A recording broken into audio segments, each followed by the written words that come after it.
മാവുണ്ടോ മണലുണ്ടോ ദോശ ഉണ്ടാക്കിയിരിക്കണത്. ഒരു വക നാവിൽ വെക്കാൻ കൊള്ളില്ല. എല്ലാറ്റിനും ബീഡി ചരത്തിന്റെ മണം. ഇന്നലെ ഉപ്പുവാമിന്നൊരു ബീഡിക്കുറ്റിയും കിട്ടി. ആരില്ലേ ഇവിടെ? തൊണ്ട തനിക്ക് അനിത്തിരി വെള്ളം കിട്ടുവോ? എന്താടാ ഇവിടെ ബഹളം? പട്ടിക്ക് പേയളയതുപോലെ ഒച്ചയോലി. ഞാൻ ഒറ്റയ്ക്കേ ഉള്ളൂ. നിന്റെ അമ്മയല്ല ഞാൻ, മുത്തശ്ശിയാ. അത് മറക്കണ്ട.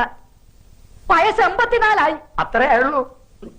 അല്ല മുത്തശ്ശി, ഈ ചതയൻ നക്ഷത്രവും എന്റെ നക്ഷത്രവും തമ്മിൽ എങ്ങനെയാ പൊരുത്തം?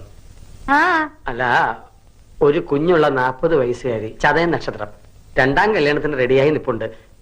മുത്തശ്ശി സമ്മതിച്ച ദേഹണ്ണത്തിന് ഒരാളുമായി, മുത്തശ്ശിക്ക് കളിപ്പിക്കാൻ ഒരു കുഞ്ഞുമായി. അങ്ങനെ നീ ഇപ്പൊ എന്നെ കളിപ്പിക്കണ്ട. എന്നിട്ട് വേണം നിന്റെ കാലം കഴിഞ്ഞിട്ട് അതുങ്ങളെ ഞാൻ പോറ്റാൻ. അത് ശരി. അപ്പൊ എന്റെ പുക കാണാതിരിക്കുവല്ലേ? ഓ, ഇത് അടുത്ത കാലത്തൊന്നും പുകയാവില്ല.